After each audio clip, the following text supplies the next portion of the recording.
Malam itu langit menggantungkan awan kelabu, seperti menahan sesuatu yang belum siap ditumpahkan. Kendaraan tua warna hijau tua berhenti di depan sebuah rumah joglo yang berdiri setengah reot di pinggir desa Karangjati.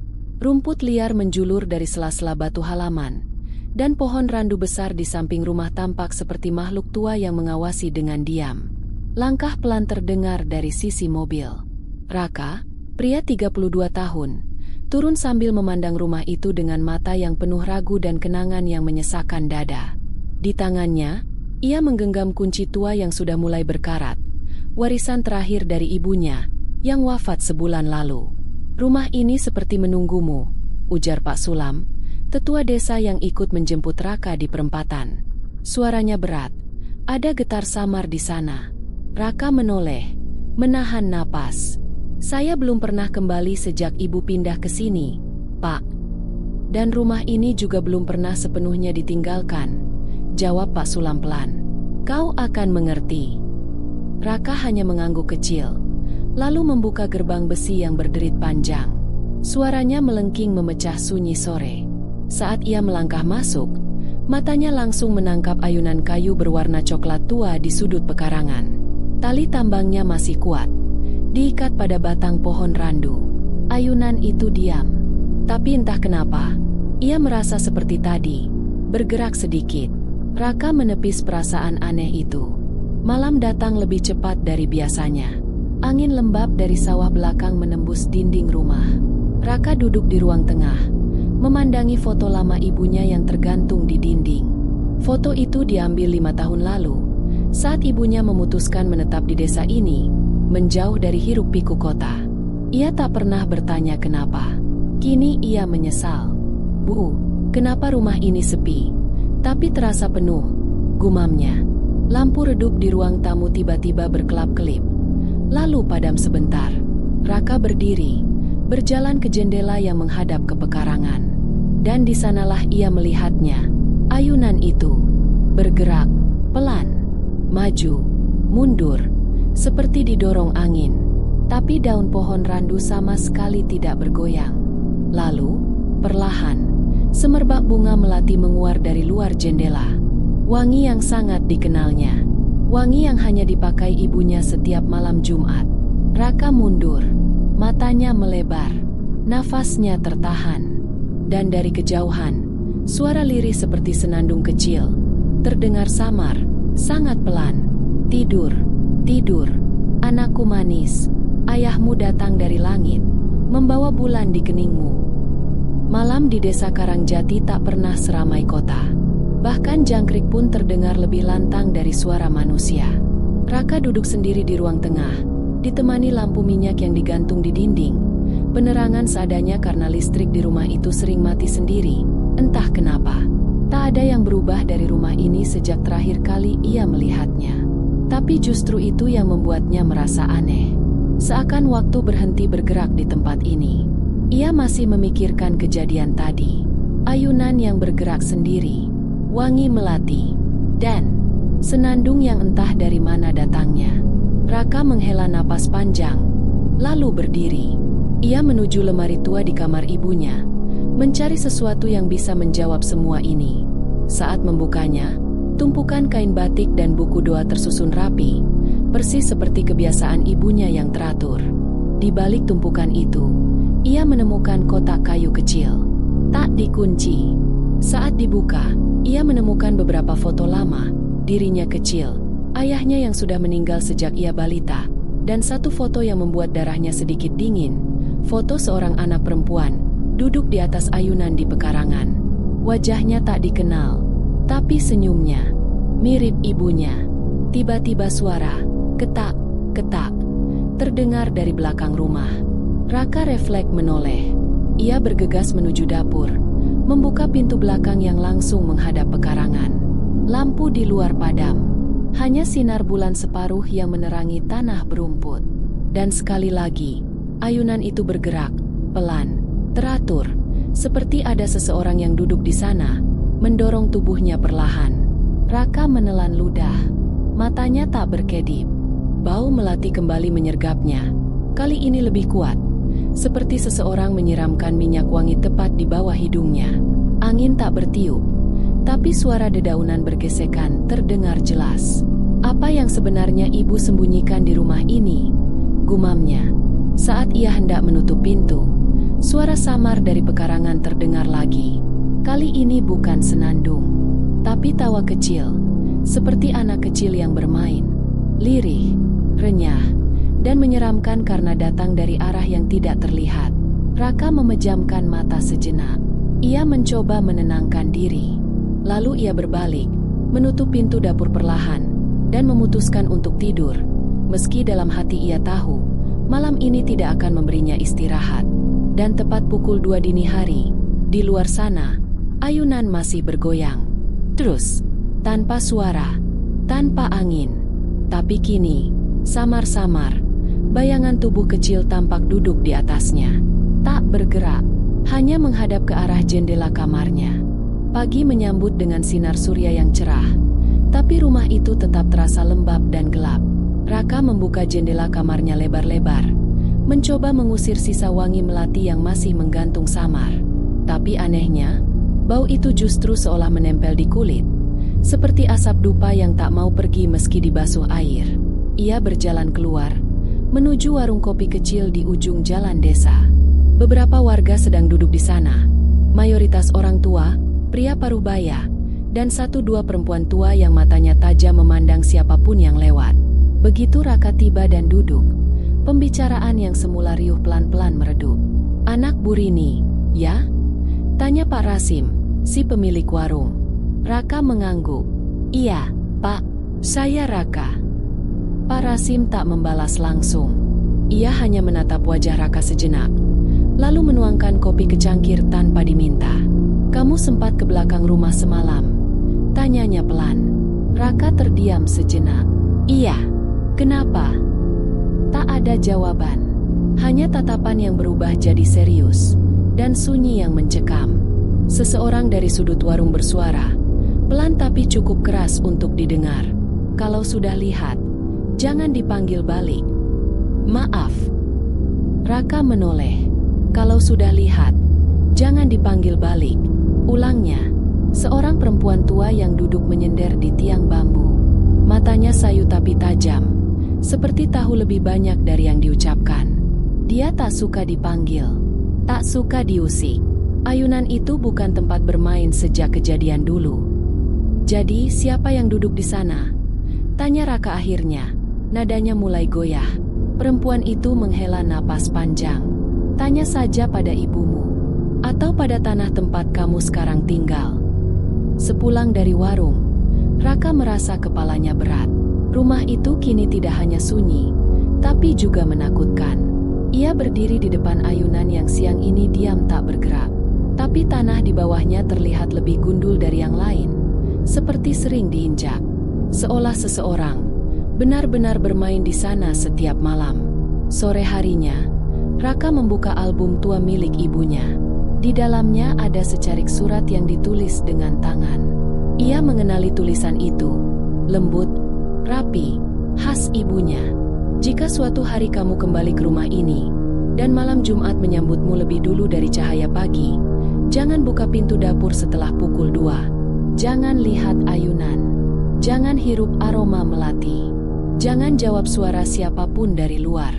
Bahkan jika itu suara ibu." Tangan Raka gemetar. Malam Jumat berikutnya akan datang esok.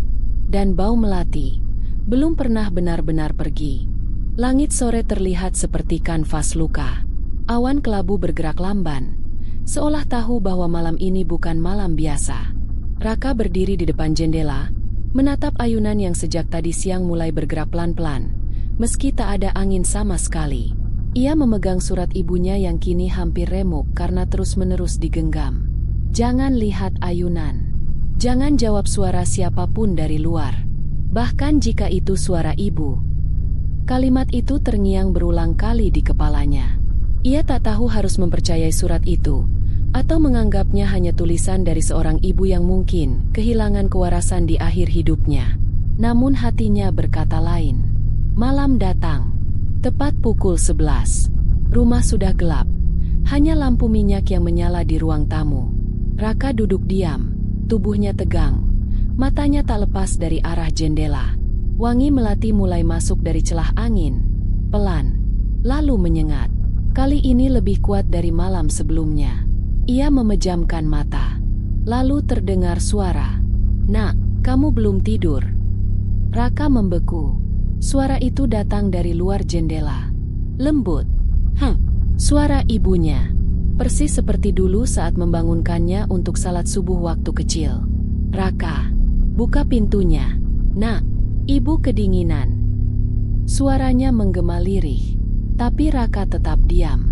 Ia teringat pesan di surat. Jangan jawab suara siapapun dari luar. Bahkan jika itu suara ibu. Detik-detik berjalan lambat. Raka menggenggam dadanya yang berdetak tak karuan. Tok, tok, tok. Ketukan di pintu dapur. Pelan. Tapi ritmenya seperti sedang menghitung jantung yang mulai retak karena takut. "Raka, ibu tahu kamu di dalam." Kali ini suara itu terdengar lebih dekat. Lebih jelas.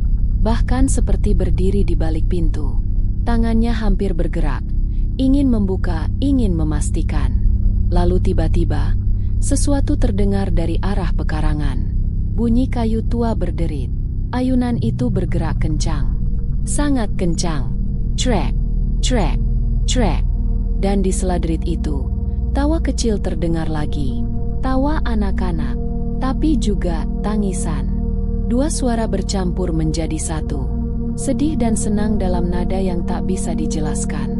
Raka tak tahan. Ia berdiri, melangkah ke arah pintu. Tapi sebelum tangannya menyentuh kenop, tok, tok, tok. Ketukan terakhir disusul bisikan lirih tepat di celah pintu. "Jangan ikuti apa yang tertulis di surat itu. Nak, ibu tak pernah menulisnya." Mata Raka membelalak. "Ibu tak pernah menulisnya? Lalu siapa?" Tubuhnya gemetar. Ia mundur perlahan. Lalu kembali ke ruang tengah dan duduk. Ia menunggu, menahan semua ketakutan, hingga suara itu menghilang perlahan, dan ayunan kembali diam. Malam berakhir tanpa ia tidur. Tapi justru malam itu yang membuatnya sadar. Rumah ini menyimpan sesuatu. Dan ibunya bukan satu-satunya penghuni terakhir rumah ini. Disebut-sebut dalam cerita masa kecilnya. Perempuan itu kini sudah renta. Rambutnya putih semua. Tapi sorot matanya masih tajam seperti jarum. Ketika Raka menyebut nama ibunya, raut wajah Bu Rahayu berubah. Antara getir dan takut. "Aku tahu kamu akan datang, Rak," katanya pelan. Raka terkejut. "Maksud ibu? Sudah waktunya kamu tahu apa yang disembunyikan ibumu dari semua orang, bahkan darimu." Bu Rahayu menarik napas panjang, lalu mulai bercerita. "Dulu, sebelum kamu lahir, ibumu pernah mengandung anak perempuan. Tapi kehamilan itu aneh, tidak normal. Dokter bilang kandungannya kosong, tapi perutnya terus membesar. Dan ibumu keras kepala. Katanya dia bisa dengar anaknya bicara dari dalam." Raka menegang. Ia menatap Bu Rahayu tanpa berkedip. Anak itu lahir, tapi tak bernapas. Atau mungkin terlalu pelan hingga tak terdengar. Ibumu tetap menggendongnya, memberinya nama, bahkan menyusuinya. Kami semua ketakutan. Rak, ibumu seperti dirasuki. Setiap malam Jumat, dia duduk di ayunan itu, mengayun bayi itu sampai pagi sambil bersenandung. Lalu suatu malam, dia tertidur, dan ayunan itu terus bergerak sendiri. Sejak malam itu, tak ada yang berani mendekat pekarangan rumah kalian setiap malam Jumat. Raka merasa seperti hendak muntah. Segalanya seperti jatuh berantakan. Surat misterius, suara di malam hari, dan sekarang, saudara yang tak pernah ia tahu, atau tak pernah hidup, ia kembali ke rumah sore itu. Langit mulai gelap, ayunan itu diam, tapi seperti menunggu. Malam harinya, tepat pukul 2, suara kembali terdengar. "Raka, adikmu kangen." Bukan suara ibunya, lebih kecil, lebih tinggi, suara anak perempuan. "Main ayunan, yuk." Raka membeku di tempat. Surat ibunya cerita Burahayu. Semua menyatu jadi bayangan hitam dalam pikirannya. Ia mendekati jendela, pelan-pelan menyingkap tirai. Dan di luar sana, ayunan itu tidak hanya bergerak. Ada sosok kecil duduk di sana. Rambut panjang, gaun putih, tersenyum menatap ke arahnya. Dan dari kejauhan, tercium wangi melati yang sangat tajam dan mulai membuat Raka pusing. Hari-hari Raka tak lagi sama. Ia mulai kehilangan selera makan, sulit tidur, dan merasa selalu diawasi. Setiap malam Jumat, bau melati datang lebih awal, bahkan kadang muncul di siang hari. Tapi yang paling mengganggu adalah suara itu. Suara anak kecil yang memanggil namanya. Dari berbagai arah, kadang dari pekarangan, kadang dari kamar mandi, bahkan pernah dari dalam lemari. Ia mulai menuliskan semua kejadian aneh itu di sebuah buku catatan, seperti yang biasa ia lakukan saat di kota. Tapi tiap kali bangun pagi, tulisannya berubah. Tulisan itu bukan miliknya. Halaman ke-47. Pagi itu, ada kalimat berulang. Main ayunan bareng aku ya, Kak. Main ayunan bareng aku ya, Kak. Jangan tinggalin aku kayak ibu. Tulisan anak kecil, tapi tak beraturan. Seperti ditulis oleh tangan gemetar. Raka memutuskan untuk menginap di rumah kepala desa malam itu. Ia butuh tempat netral, jauh dari rumah. Kepala desa, Pak Harto, menyambutnya dengan aneh. Tidak terkejut, tidak bertanya panjang lebar. Rumah itu seharusnya dibiarkan kosong. Tapi ibumu keras kepala. Dia bilang dia punya janji dengan anaknya, kata Pak Harto setelah makan malam. Janji apa? Pak Harto diam sejenak. Bahwa kalau anaknya dipanggil, dia akan datang. Dan akan tetap tinggal kalau dipanggil dengan ikhlas. Kalimat itu menampar Raka. Teringat surat ibunya yang bilang, jangan jawab suara siapapun. Tiba-tiba angin berembus masuk dari celah pintu rumah Pak Harto. Bau melati lagi, lebih menyengat. Lampu sempat redup sesaat, lalu kembali menyala. Dan di jendela, bayangan sosok anak kecil berdiri, menatap dari luar. Tapi kali ini, Raka mendengar sesuatu yang membuat darahnya benar-benar membeku. Kakak, kamu tahu gak kenapa ibu gantung diri di dapur? Karena ibu bohong. Ibu janji gak akan ninggalin aku sendirian. Raka berlari keluar kamar. Tapi sebelum ia sampai ke ruang tengah, ia dengar suara itu lagi. Kini lebih dekat, di belakang telinganya. Tapi kamu gak akan bohong kayak ibu, kan? Refleks. Raka berbalik. Kosong. Tapi tiba-tiba tubuhnya seperti dihantam sesuatu dari dalam. Pandangannya gelap. Dunia berputar. Dan ketika ia sadar, ia sudah berada di pekarangan rumah. Tengah malam. Sendirian. Ayunan itu mengayun. Kosong. Tapi bayangannya memperlihatkan ada yang duduk di sana. Raka terbangun di pekarangan rumah. Tubuhnya dingin dan kaku. Matanya berkedip perlahan, menyesuaikan diri dengan kegelapan yang menyelimuti. Ayunan itu masih bergerak, dan kali ini ada bayangan kecil yang duduk di sana. Rambut panjang, gaun putih, wajah tak jelas, hanya senyum yang mengerikan. Kakak, kamu janji akan datang. Raka menggigil, darahnya terasa membeku. Ia bangkit dan berlari ke rumah. Tapi setiap langkah yang diambil, bayangan itu semakin mendekat, seolah mengikutinya dengan kecepatan yang sama. Pintu rumah terbuka dengan suara berderit keras. Di dalam, rumah itu tampak lebih gelap dari biasanya, seolah menyedot seluruh cahaya yang ada. Bau melati semakin menusuk, sampai Raka merasa pusing. Di ruang tengah, lampu minyak yang biasa digunakan menyala dengan sendirinya. Dan di sana, di sudut ruangan, terdapat sosok yang sudah ia kenali. Ibunya. Namun kali ini, wajah ibunya tampak berbeda. Mata ibunya kosong, wajahnya pucat, seperti mayat hidup. Ia duduk di kursi, menggenggam sesuatu yang tampak seperti sebuah boneka tua. Ibu, kenapa? Apa yang terjadi? Raka berlari menuju ibunya, tapi setiap langkah terasa semakin berat. seolah ada sesuatu yang menghalangi tubuhnya. Ibunya menoleh pelan. Aku hanya menunggu dia. Nak, aku tidak bisa pergi tanpa menepati janji. Raka mendekat, gemetar. Siapa yang ibu tunggu? Ibunya terdiam sejenak. Matanya berkaca-kaca. Anak perempuan kita, Nak, yang dulu hilang. Raka merasa dunia seakan runtuh. Semua yang ia dengar, semua yang ia alami, kini terasa jelas. Rumah itu bukan hanya tempat tinggal. Itu adalah makam bagi masa lalu yang tak pernah diselesaikan. Aku mencoba melupakan semuanya, Rak, tapi dia selalu ada di sini.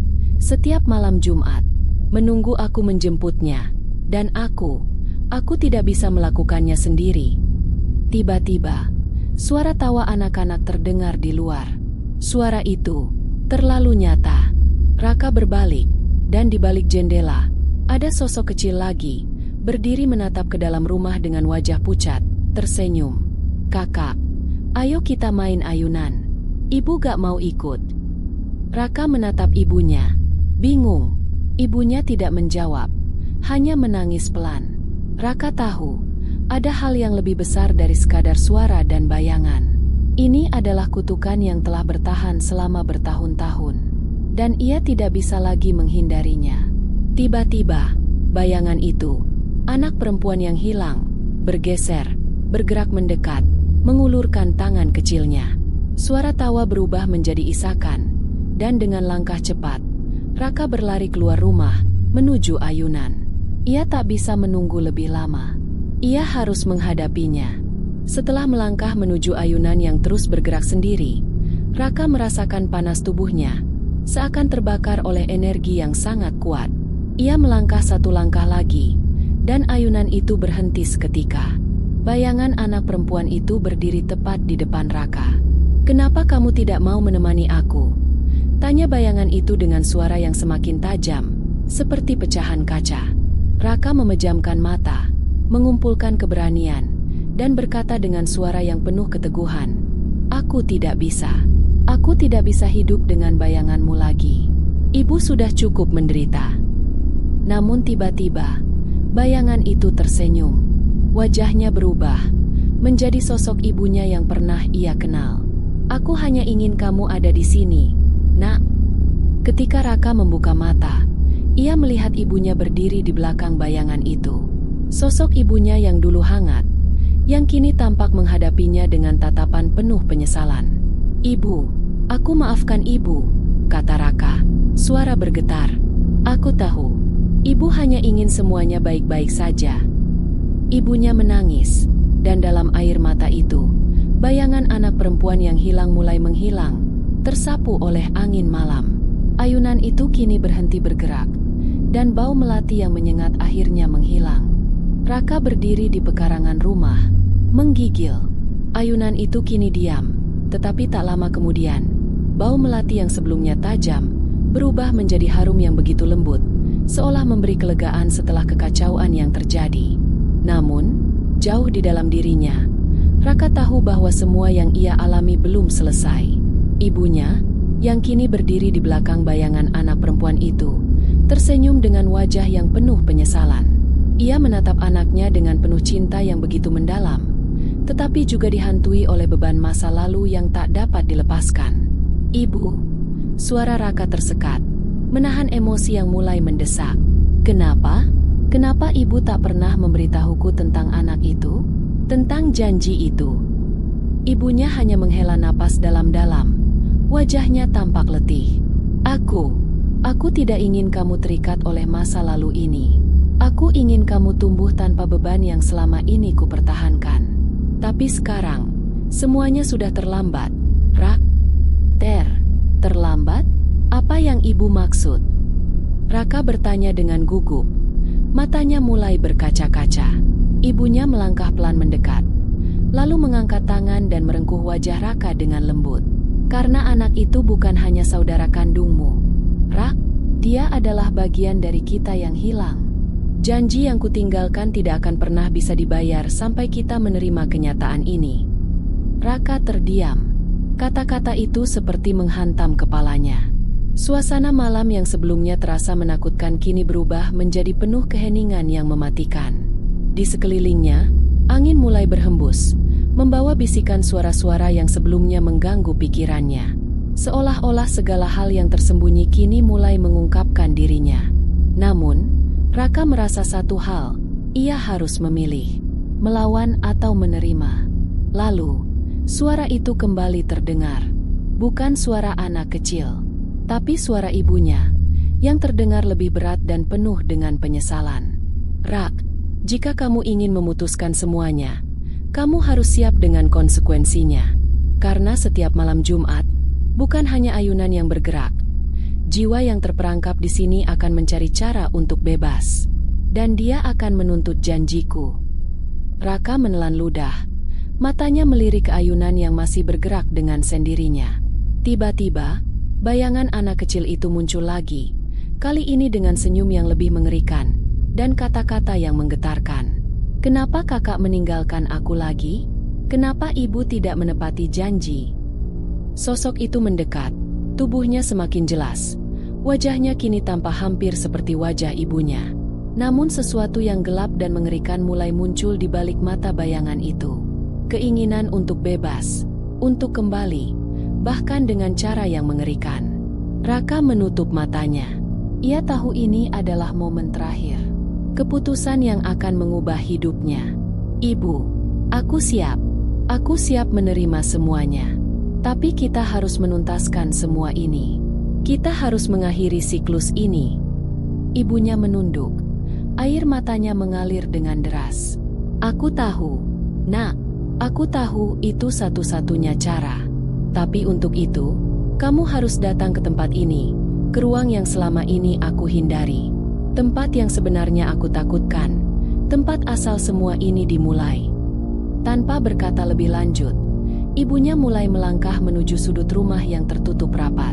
Raka mengikuti dari belakang. Hatinya diliputi ketakutan, namun juga harapan. Ia harus menemui ruang yang selama ini dilupakan. Mereka sampai di sebuah ruangan bawah tanah yang tersembunyi di bawah rumah.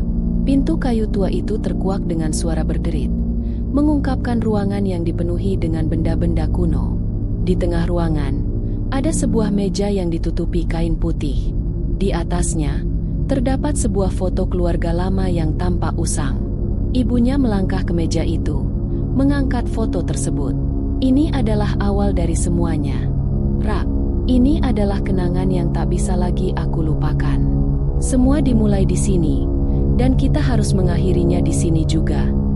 Raka menggenggam tangan ibunya, dan bersama-sama mereka membuka kain putih itu. Di bawahnya, terdapat sebuah kotak kayu kecil yang tampak tua dan penuh debu.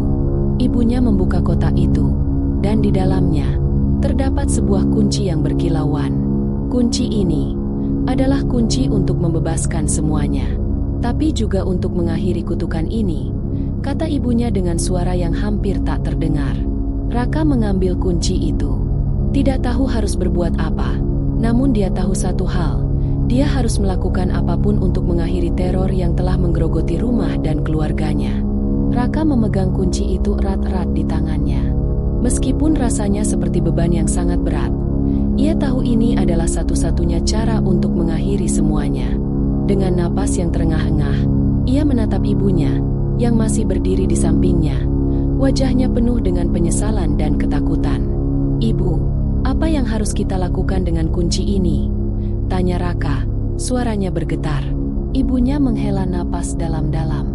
"Kunci ini akan membuka pintu yang terkunci selama ini, tempat yang menjadi awal dari semua kutukan ini. Tapi ingat, Nak, ini bukan hanya soal mengakhiri apa yang ada di sini. Ini juga soal menerima kenyataan yang selama ini kita hindari." Raka menunduk, memikirkan kata-kata ibunya. Ia merasa kunci itu lebih berat dari yang ia bayangkan. Setiap inci dari rumah ini terasa seperti sebuah kenangan yang terikat, sebuah kisah yang harus diselesaikan. Meskipun itu akan membawa rasa sakit yang tak terhindarkan. Ibunya melangkah ke sudut ruangan, lalu membuka sebuah pintu tersembunyi yang selama ini terkunci rapat. Pintu itu terbuat dari kayu hitam yang sudah lapuk, dengan ukiran-ukiran aneh di sekelilingnya. Ketika pintu itu terbuka, Raka melihat sebuah lorong gelap yang mengarah ke ruang yang lebih dalam lagi. Sebuah ruang yang tampaknya dilupakan oleh waktu dan oleh penghuni rumah ini sendiri. Mereka berjalan menyusuri lorong itu. Langkah mereka gemetar. Bau melati yang biasanya menusuk hidung kini semakin menyengat, menandakan mereka semakin dekat dengan pusat dari semua teror ini. Saat mereka tiba di ujung lorong, ada sebuah pintu besar yang terbuat dari batu. Ibunya menoleh pada Raka. Inilah tempatnya. Nah, pintu ini akan membawa kita ke ruang yang selama ini terkunci, tempat asal kutukan ini dimulai. Raka mendekat dengan hati yang berdebar. Tanpa berkata lebih banyak, ibunya menyerahkan kunci itu padanya. Kamu yang harus melakukannya, Ra. Kamu yang harus membuka pintu ini. Dengan tangan gemetar, Raka memasukkan kunci itu ke dalam lubang kunci. Ada rasa cemas yang menghantui dirinya saat kunci itu berputar dan pintu besar itu perlahan terbuka. Angin dingin menyentuh wajah mereka, dan ketika pintu terbuka sepenuhnya, sebuah ruangan gelap muncul di hadapan mereka. Namun, ada sesuatu yang tidak biasa. Ruangan itu dipenuhi dengan cermin-cermin besar yang menghadap ke semua arah. Di tengah-tengah ruangan, ada sebuah patung besar. Wajahnya tertutup oleh kain putih. Ibunya mulai menangis pelan. Ini adalah tempat yang selama ini aku hindari. Semua ini adalah bagian dari janjiku yang tidak bisa kutunaikan. Raka, aku mohon, akhiri semuanya. Jangan biarkan kutukan ini terus mengikat kita. Raka menatap patung itu, dan meskipun ia merasa takut, ia tahu ini adalah bagian dari takdir yang harus ia hadapi. Ia mengangkat kain putih yang menutupi wajah patung itu. Ketika kain itu terangkat, wajah yang tampak di bawahnya adalah wajah ibunya, bukan patung, melainkan bayangan ibu yang telah hilang dalam ingatannya. Ibu? Suara itu datang dari dalam dirinya. Ia merasa seolah-olah ibunya berada di dalam patung itu, terperangkap selama ini. Bayangan ibu itu tersenyum dengan lembut, namun ada air mata yang mengalir di wajahnya. Rak, aku tidak bisa meninggalkan dunia ini selama kutukan ini belum selesai. Hanya kamu yang bisa membebaskan kita berdua. Tiba-tiba, suara tawa anak-anak terdengar lagi. Kali ini, tidak hanya satu, tetapi banyak suara tawa yang mengelilingi mereka. Raka menoleh dan melihat bayangan anak kecil yang muncul dari berbagai arah. Sosok itu muncul lebih jelas. Kali ini wajahnya tampak begitu nyata dan mengerikan. Kakak, aku ingin bermain ayunan lagi. Kamu janji akan datang, kan? Raka menggigit bibirnya, berusaha menahan rasa takut yang mendalam. Ia menyadari bahwa selama ini ia telah berjuang untuk menghentikan kutukan ini, namun kutukan itu hanya akan selesai jika ia siap untuk menghadapi kenyataan. Aku siap untuk mengakhiri semua ini, kata Raka dengan suara yang tegas. Dengan satu keputusan yang teguh, Raka melangkah maju, menggenggam erat tangan ibunya, dan bersama-sama mereka melangkah menuju bayangan yang mendekat. Dengan keputusan itu, pintu menuju kebebasan akhirnya terbuka, dan kutukan yang telah menghantui keluarga mereka pun akhirnya bisa berakhir. Dengan langkah tegas, Raka dan ibunya melangkah menuju bayangan anak kecil yang menunggu mereka di tengah ruangan.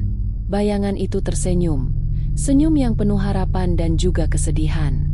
Tawa anak-anak yang tadinya menggema di sekeliling mereka, kini mulai mereda, berubah menjadi suara yang sangat lirih, seperti bisikan angin yang jauh. Raka merasa hati dan pikirannya terbagi, seolah-olah dunia ini terbelah antara kenyataan dan mimpi. Namun satu hal yang pasti, ia tahu ia tidak bisa mundur lagi. Untuk menghentikan kutukan ini, ia harus menghadapi masa lalu yang selama ini terlupakan. Ibu, suara Raka tergetar. Aku tidak tahu harus bagaimana. Aku tidak ingin kehilanganmu. Ibunya menatapnya dengan penuh kasih sayang, namun juga rasa bersalah yang mendalam. Nak, kita tidak bisa menghindar dari kenyataan. Yang kita hadapi sekarang adalah keputusan yang harus kita buat bersama. Kita harus menutup bab ini. Raka menggenggam tangan ibunya erat-erat, merasakan kehangatan yang memberi kekuatan. Mereka berdiri berdampingan, siap menghadapi bayangan yang telah mengikat mereka selama ini. Tangan Raka terangkat, dan ia memegang benda yang paling penting, kunci yang telah membukakan pintu menuju ruang yang tersembunyi ini.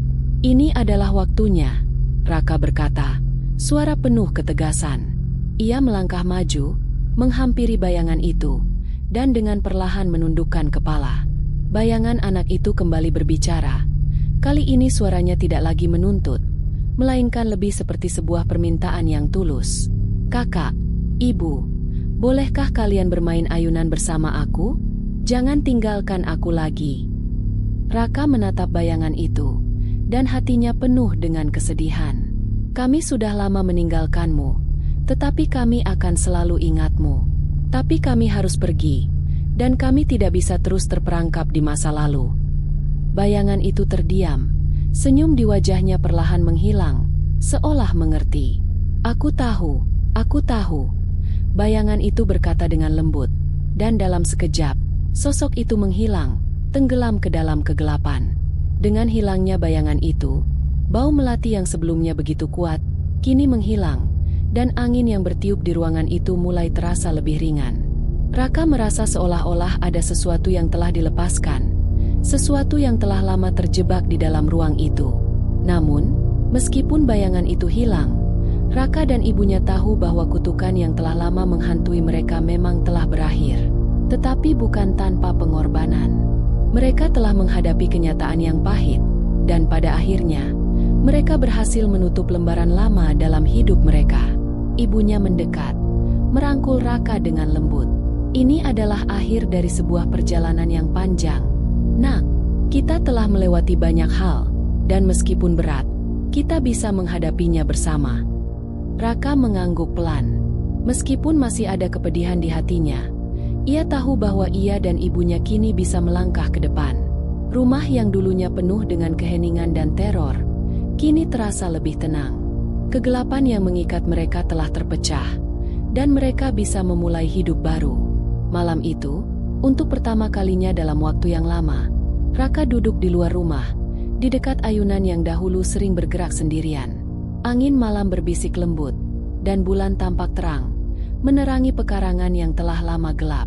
Ia memandang langit dan merasa bahwa beban yang ia pikul kini telah terlepas.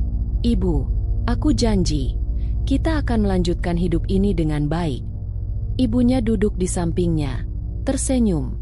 Kita akan terus hidup. Nak, kita akan selalu ingat dia. Namun kita juga harus melangkah maju. Dengan itu, cerita ini pun berakhir. Raka dan ibunya akhirnya bisa menemukan kedamaian yang telah lama hilang. Ayunan yang dahulu bergerak sendiri kini berhenti, dan bau melati yang pernah mengganggu kini lenyap. Rumah yang penuh dengan kenangan gelap itu pun akhirnya menjadi tempat yang bisa mereka sebut rumah kembali.